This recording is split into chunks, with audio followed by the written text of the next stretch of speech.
নমস্কার বন্ধুরা, আজ আমি বানাচ্ছি বেগুন দিয়ে রুই মাছের টকের ঝোল। প্রথমে দেখুন মাছগুলোকে ভালো করে ধুয়ে নুন মেখে নিয়েছি, বেগুনকে কেটে ভালো করে নুন মেখে নিয়েছি, এদিকে পেঁয়াজ কুচে নিয়েছি। প্রথমে আমি মাছগুলো ভেজে নিচ্ছি, তেল ভালো করে গরম করে নিয়েছি, মাছগুলোকে ভেজে নিচ্ছি।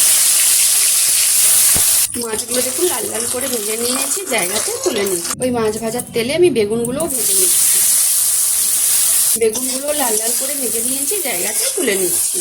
টকের ঝোলটা বানাবো দেখুন, কড়ার মধ্যে অল্প সরষের তেল দিয়ে দিচ্ছি, ফোড়নে দিচ্ছি 5 ফোড়ন, শুকনো লঙ্কা, পেঁয়াজ কুচনো, সব কিছু ভালো করে ভেজে নিয়েছি। এবারে দিয়ে দিচ্ছি বাটা মশলা, কালো সরষে আর কাঁচা লঙ্কা আগে থেকে আমি পেস্ট করে দিয়েছিলাম।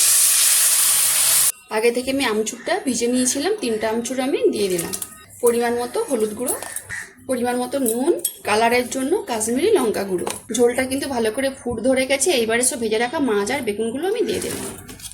উপর থেকে 1 চামচ চিনি দেবো।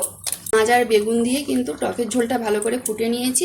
এবারে উপর থেকে দিয়ে দেবো কাঁচা সরষের তেল, ভালো করে মিশিয়ে আমি জায়গাতে ঢেলে নিচ্ছি। টকের ঝোলটা আমি জায়গাতে ঢেলে নিয়েছি। আর এই বেগুন দিয়ে টকের ঝোলটা কিন্তু সত্যি গরম ভাতে অসাধারণ খেতে লাগে, আর এই গরমে তো সত্যি ভালো লাগে। যদি এই বেগুন দিয়ে রুই মাছের টকের ঝোলের রেসিপিটা ভালো লেগে থাকে বন্ধুরা, অবশ্যই একবার বাড়িতে বানিয়ে খাবেন, আমাকে কমেন্টে জানাবেন। যেসব বন্ধুরা আমার রান্নার ভিডিও দেখতে পছন্দ করেন তারা আমার রান্নার ভিডিওর পেজটাকে ফেসবুক থেকে লাইক, কমেন্ট, বন্ধুদের মাঝখানে শেয়ার করে পাশে থাকবেন। যারা ইউটিউব চ্যানেল থেকে দেখছেন তারা সাবস্ক্রাইব করে পাশের ঘন্টাকে ক্লিক করবেন। সবাই ভালো থাকুন, সুস্থ থাকুন আর সাবধানে থাকুন।